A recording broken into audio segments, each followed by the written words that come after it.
Madam President, I join my colleagues this afternoon in appreciation of Senator Brown, who has been relentless, absolutely relentless in prosecuting this cause of trying to get a fair shake for millions of Americans who are walking on an economic tightrope every single month. They balance the food bill against the rent bill, against the energy bill.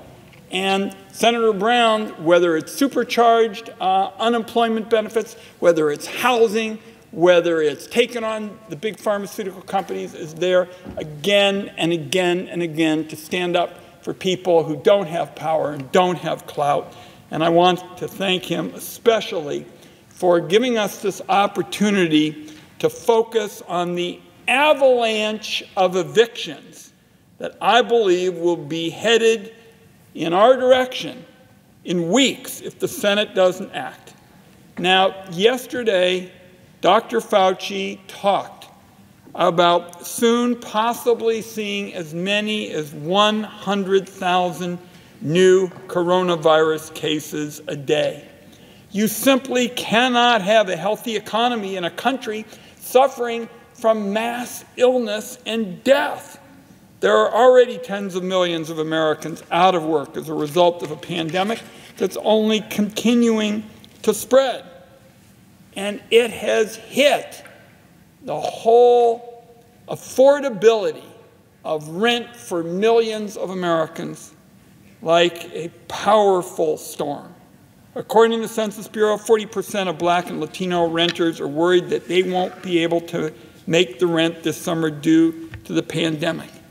That in and of itself is an outrage and an injustice. And my question for our Republican colleagues today involves this frightening day at the beginning of the month. The frightening day when families sit around a kitchen table all across this country, and you can see the anguish in their faces when you talk to them, because around that kitchen table, they're saying to themselves, what am I going to spend our scarce dollars on this month? Is it going to be the rent?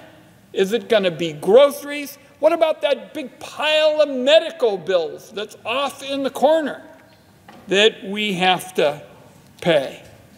And it's July 1, the rent's due, and our question for our Republican colleagues is, what is your plan? Senator Brown has been leading us every day, day in, day out, with a set of sensible policies that respond to what those families are saying around their kitchen table. We fought for the moratorium on evictions that was included in the CARES Act, but it goes poof in a few weeks. Already this week, my Republican colleagues have blocked funding for state and local governments that could have been used to help people who are walking that economic tightrope.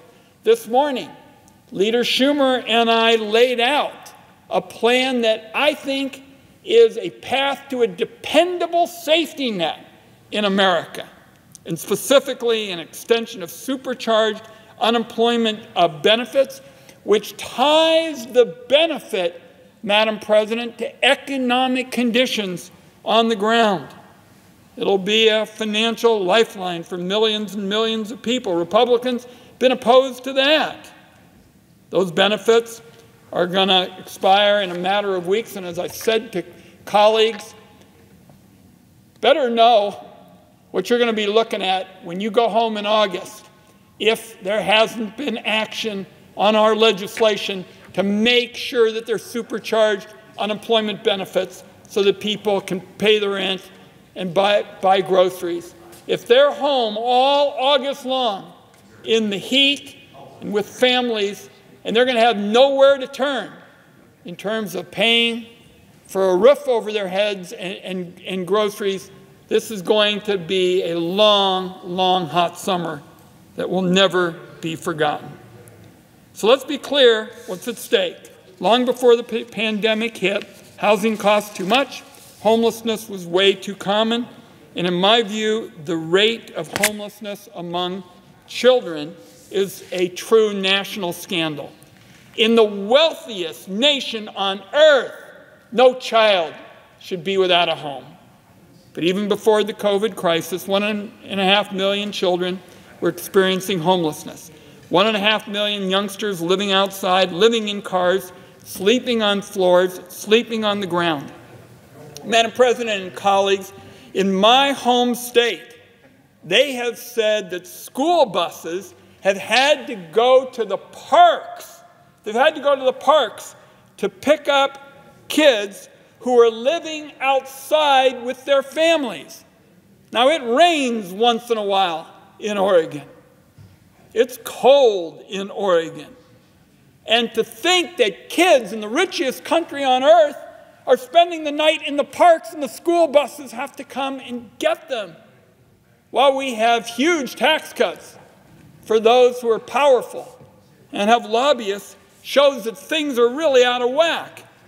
And what I described as it relates to those kids living in the parks, those kinds of conditions exist for youngsters all over America. And that was before the joblessness crisis hit and threw so many more working families into economic hardship.